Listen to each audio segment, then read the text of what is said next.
부기자님 안녕하세요. 네, 안녕하세요. 네, 네. 저희 찾아주셔서 너무 감사합니다. 네, 네. 감사합니다. 자, 우선은 좀 소개를 좀 부탁드릴게요. 네, 안녕하세요. 시청자 여러분, 저는 국내 모 LCC 항공사에서 부기장으로 근무했던 박현배라고 합니다. 네, 박현백 부기자님 네. 반갑습니다. 근데 우선은 좀 여쭤볼게요. 한 몇 년 정도 근무하셨고 네. 이제 운항하셨던 비행기는 기종은 어떤 기종으로 운항하셨는지 좀 궁금하네요. 네, 제가 18년도 4월부터 20년도 말까지 한 2년 6개월 정도 보잉 737 기종을 운행했습니다. 네. 네.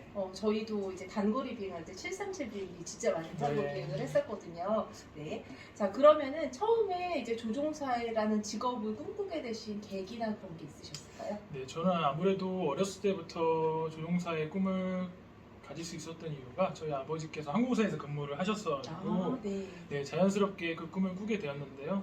근데 시력 문제 때문에 항공운항과까지는 진학을 좀 어렵게 생각을 했었는데 네. LCC의 발전과 함께 수요가 늘어나면서 저한테도 기회가 찾아왔다고 생각해서 네, 비행학교에 입교하게 되었습니다. 네. 네. 그러면은 처음에 전공은 뭐 전공은 하셨어요? 일반 대학교 경영학과를 전공하겠는데요. 네. 그럼, 네. 그럼 동기들 중에는 사실 이렇게 비행 기술을 익히신 분이 네. 굉장히 한 분이시겠네요. 네, 일반 대학교에서 음. 그렇게 비행 배우러 가는 경우가 흔치는 않기 때문에 네.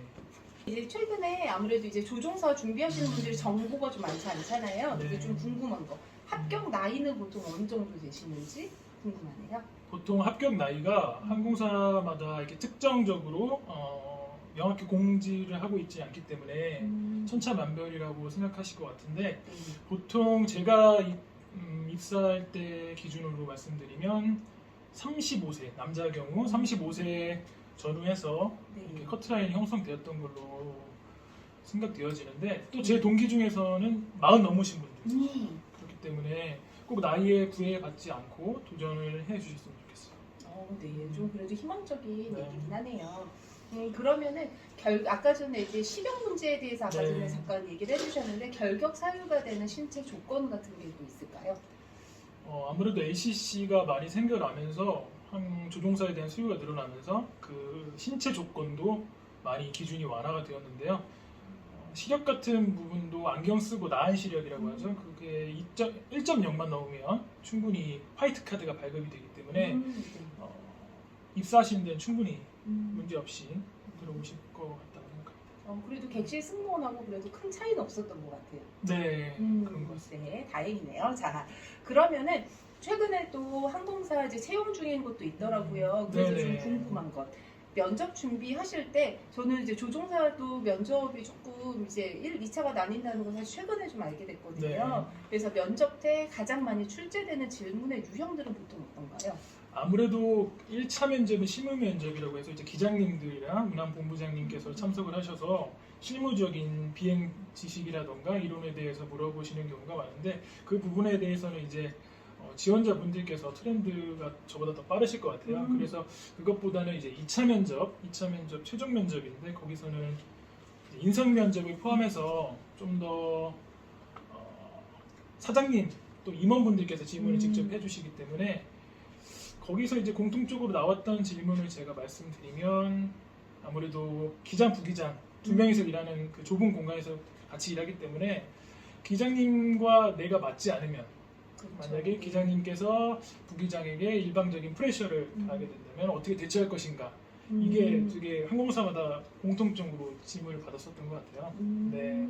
그래서 CRM 부분 그쪽에 대해서 준비를 많이 하시면 도움이 되지 않을까 이렇게 생각합니다. 확실히 이제 조종사 준비하시는 분들은 CRM을 대부분 다 많이 네. 강조하시더라고요. 꼭 기억을 해두시면 좋을 것 같습니다. 자, 그러면은 최근에 지금 이제 진행 중인 면접, 이제 저희가 영상 올릴 때는 사실 발표가 났을 수도 있어요. 좀 진행 속도가 빠르더라고요. 에어인천 준비하시는 분들 지금 2차 면접 이제 곧 있다고 하거든요. 네. 지금 현재 오늘 촬영일 기준으로는요. 네. 좀 어떤 점을 좀 신경 쓰고 좀 기억하시면 좋을까요? 아무래도 에어인천은 화물기를 운용하는 회사이기 때문에 일반 다른 타 항공사와는 다르게 객실 승무원이 없기 때문에 조금 더 그 운항 승무원들 간의 CRM이 더 중요할 것 같아요. 아무래도 뭐랄까 그 객실 승무원들과 같이 일하게 되면은 그 분위기를 좀 중화시키는 역할을 해주시는데 기장님과 단둘이 근무하게 되면은 좀 전에 말했듯이 나와 기장님이 맞지 않는 성격입니다. 그러면 이 완전 운항을 어떻게 이끌어 나갈 것인가? 그거에 대한 본인만의 차별화된 답변을 준비하시는 게 네, 합격하는데 많이 도움이 되지 않을까 그렇게 생각해요. 지금 이제 보시는 이제 분들 중에서도 네. 코로나19로 인해서 사실 우리 항공업계가 되게 침체되면서 되게 고민하시는 분들 되게 많으실 것 같아요. 이제 우리 부기장님께서는 또 어떤 시각을 갖고 계시는지, 앞으로의 좀 비전이라든지 또는 행보는 어떠실 것 같으신지 궁금합니다. 아무래도 항공사라는 게 이제 코로나의 영향을 굉장히 이번에 많이 받았기 때문에 코로나가 빨리 이제 회복이 되는 게 가장 급선무일 것 같은데 그거는 이제 저희 힘으로 되는 게 아니잖아요. 그렇기 네, 때문에 맞아요. 저희는 항상 그 전형에 대해서 준비를 하고 그다음에 건강 관리 또 조종사는 건강 관리가 되게 중요하기 때문에 그런 점을 신경 쓰시는 게 중요할 것 같아요. 예를 들면 이제 그 감각을 잃지 않기 위해서 프로시저 같은 거, 항공기 매뉴얼 같은 거 그거를 이제 평소에 습관적으로 봐주시고 어학 점수 만료되지 않게 꾸준히 관리해 주시고 네 그렇게 코로나가 끝날 때까지 건강하게 잘 보내시는 게 중요하지 않을까 생각합니다. 네, 너무 좋은 말씀이었던 것 같아요. 이제 상공기 이제 승무원 또는 네. 이제 운항 승무원이든 이제 객실 승무원이든 지금 준비하시는 분들 내가 이제 목표하는 곳에서 사라지지 않는 게 제일 중요한 것 같아요. 저희가요, 그쵸? 그래서 열심히 우리 모두 준비하는 한 해가 되었으면 좋겠습니다. 네. 감사합니다. 감사합니다.